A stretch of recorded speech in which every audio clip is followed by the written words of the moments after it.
I want to share to the dearest consciousness writers, the mudra writers that be, a beautiful, beautiful memory from Costa Rica in the early 2000s, Earth time.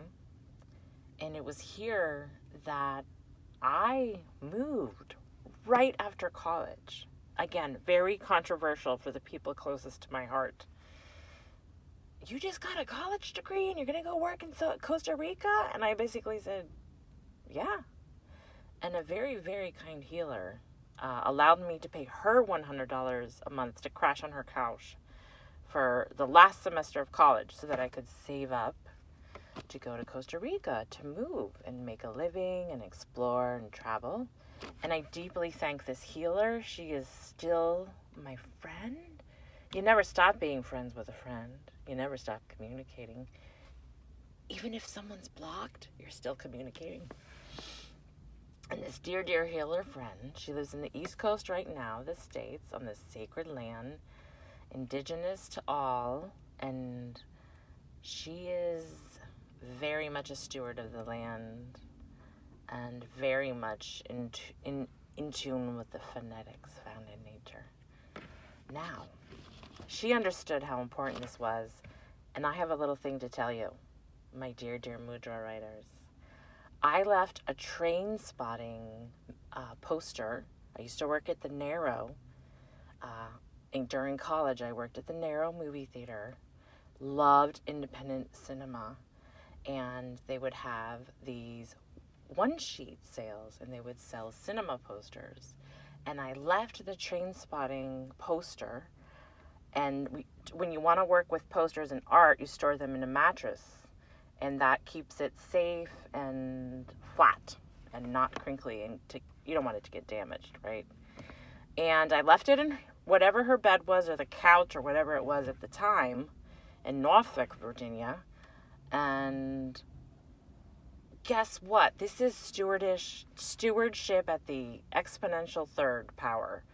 Because that same train spotting poster would go for a ton of money by 2023 standards. My dear friend who was a healer was doing me a favor. We could use the word favor. However, it paid off in spades for both of us if you want to use a monetary exchange. However, the truth of the matter to this day in my heart, the gratitude I have for her, because going to Costa Rica and living and working and exploring and traveling and surfing and getting all these beautiful experiences allow me to share with you this beautiful experience I had in Costa Rica. I went there, and it was in Costa Rica that I really got in tune with the natural harmonics. They call it wave knowledge in surfing. I was in tune with those olas. I was in tune with the waves of the ocean.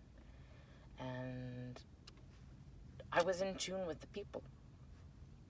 I worked at Iguana Surf. And there was a very kind man. His name is Tico. Not to be confused with the term Tico or Tica, Ticats, etc. that they have as people stewarding the land in Costa Rica. His name was Tico, and he owned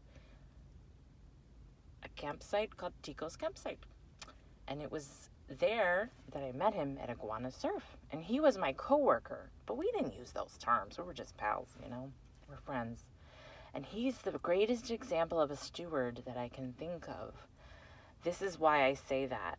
He knew to do business with people from all over who came in the surf shop. And he knew how to be their friend. It was a relationship. It wasn't business. He knew how to steward the land right where he lived, right in front of the ocean, where his family lived, and he allowed surfers to travel from all over. It's very important to notate that in timelines, this was the early 2000s.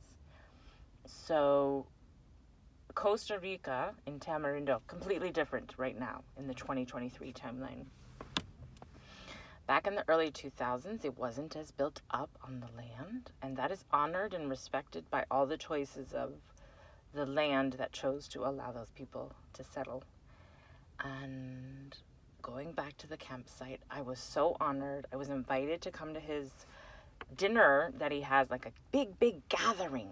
It was a big deal to be invited. And I go there, and there were like 5 wooden picnic tables lined up. And those 5 tables, I was just like, I felt like I was cool. You know what I mean? You know, I felt like I was, when a steward invites you over, it's like a big deal. You know, they have people over in big numbers.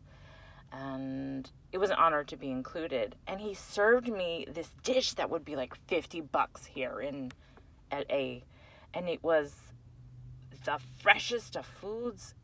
It was cooked under twigs right beside the ocean. And these twigs, they heated up naturally and let the natural flame get into the food. It was vegetables, and it was a full fish bone in. And I'll never forget, he laughed so hard at me, my friend Tico, because as I was starting to eat, this is before I had met my Moroccan family, okay, my blood Moroccan family, before I had connected with them. And he was laughing at me. He's like, you don't know how to eat a fish with a bone. And I was like, oh my God, I don't want to be rude. I don't want to be rude, you know? Oh my gosh, you know? So I was slightly embarrassed, but he was speaking the truth. He was being a steward, and he was speaking directly, truthfully. And I appreciate that about Chico to this day. I go back to this memory a lot. The food was so good, by the way. Rice and beans, at least the time in the early 2000s. No meal is a meal without black beans and white rice when you're in Costa Rica. And I remember I had a friend who married a beautiful, beautiful, kind man, and every single meal, breakfast, lunch, dinner, black beans, rice, the side of whatever you're eating would be the side dish to everything. And I have so many stories from Costa Rica. I will choose to give you the nuggets slowly. And I am choosing that we are in us in this Marajatu Nujum collective. We are combining our gifts, celebrating one another and our gifts. And each and every single human, each and every single sky person, we are one. We are in a unified field. I will acknowledge there are some people I resonate at a harmony where I don't feel I have to harmonize with. And that's not talking about any individual. That is just my issue that I feel I cause discordance. I'm being direct. That I have always carried this creation of my own that I cause discordance. And I'm throwing that into that flame that I see in my mind when I was at Tico's campsite and I was served that fish. I'm throwing that belief that I am discordant away. It doesn't serve the highest good of all. I was taught recently